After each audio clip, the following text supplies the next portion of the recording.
very, very positive. So from that perspective, I believe that the RBI will make sure that the rupee remains weak. Maybe the 57 is an overshoot. I personally believe that a range of 52 to 54 may well be the, I don't want to say right, but the more correct range in my scheme of things at this point in time. Jakes, do you think globally the world is pricing in too much of risk? There is enough liquidity, but all the liquidity currently is hiding either in German Bund or in US Treasuries, which give you what, a 1.5% yield. Sure. Do you think it's a matter of time money will move out of German bonds and US Treasuries? I think money has already started moving out of things like commodities, which was the haven for QE money, as I call it. Once that money started moving out, it needs to find alternative assets. And I believe that given the long winter of discontent that we've had as far as equities are concerned worldwide, maybe we will find that money starts moving in selectively into spaces like India. In the equities world, once having determined that money will move to equities. In fact, the favorite question amongst most market pundits right now is, why is it that FIs have not sold in India? Why is it that they don't sell on rallies and they don't sell on declines as well?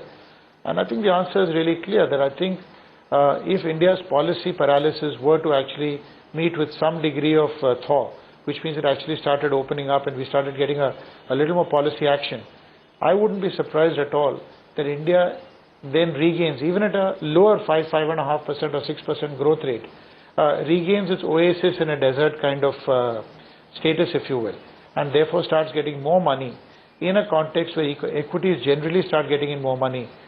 Because let's not forget one thing, that equity markets peak out when the stock issuances are at a peak, when euphoria is at a peak, when moods are extremely buoyant.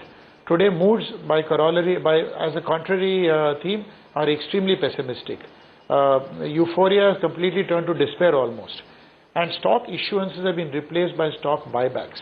A company like Reliance, which has been issuing stock ever since 1978 or 79 when it went public, almost every second year, virtually every second year since from 78 to 2000 odd, for the first time today is in the middle of a 10,000 crore buyback, has completed about 2,500 crores and continues to do so.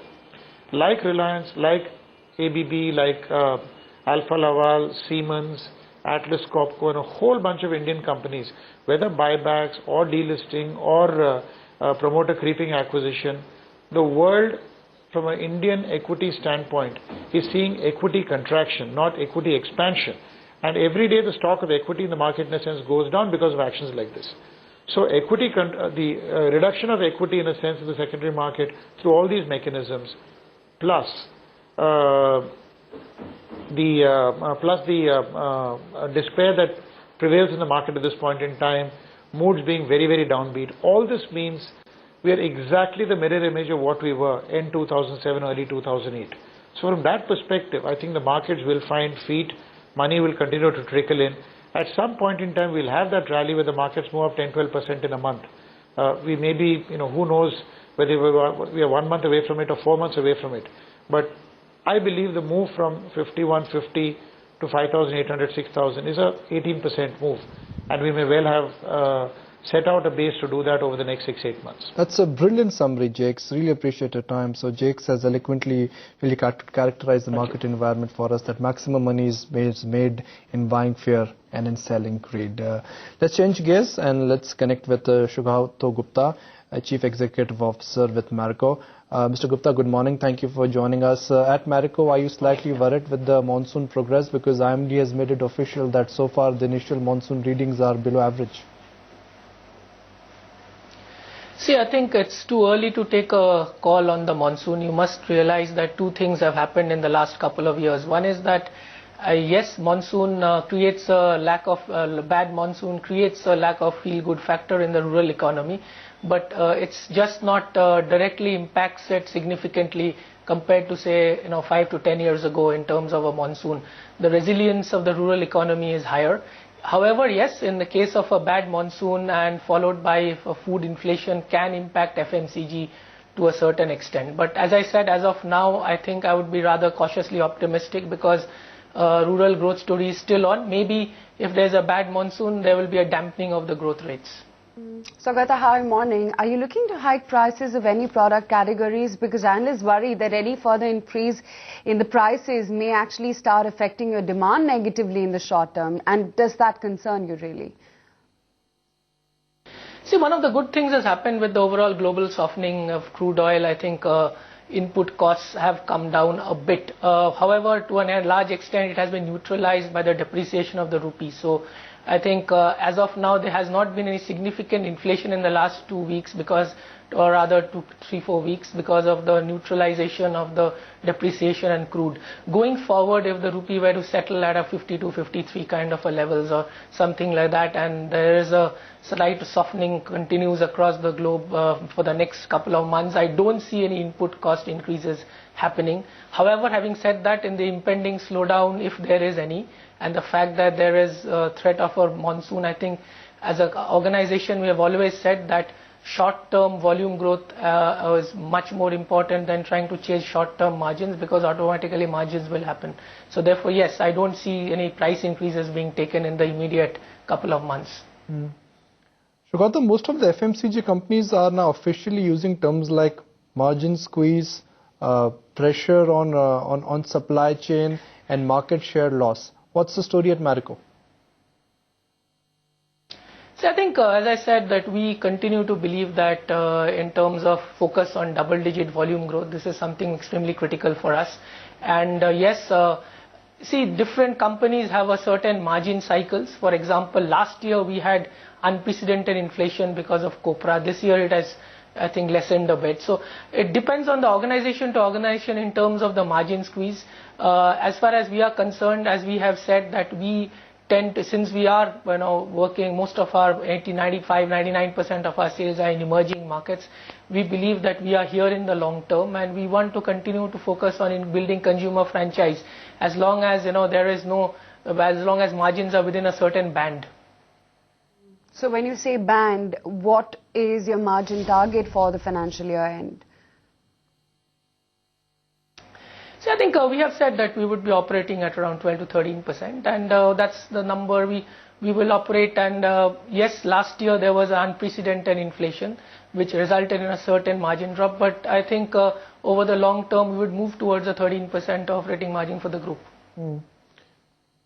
Right. Saugata, what commercial sense does it make for Marico to have presence in Bangladesh and Egypt? You don't have a sizable revenue coming from any of your non-India emerging market territories.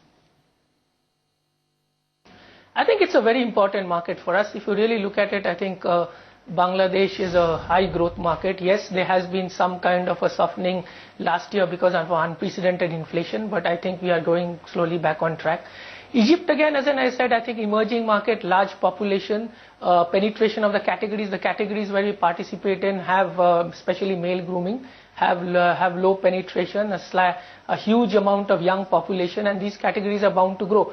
Now the question is that volatility and uncertainty and ambiguity in today's world is bound to stay. I think it's up to the leadership and up to organizations which are nimble-footed and high bias for action to manage these and overcome them. Egypt is in a political mess. Are you still committed to run that business?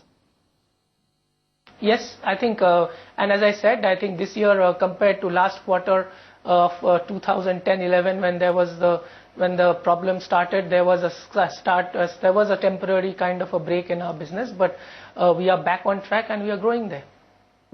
Saugata, on the domestic front, analysts are a little concerned that the Paris acquisition is not quite turning out as per expectations. Give us a sense of how the synergies are panning out and what sort of growth are you seeing right now?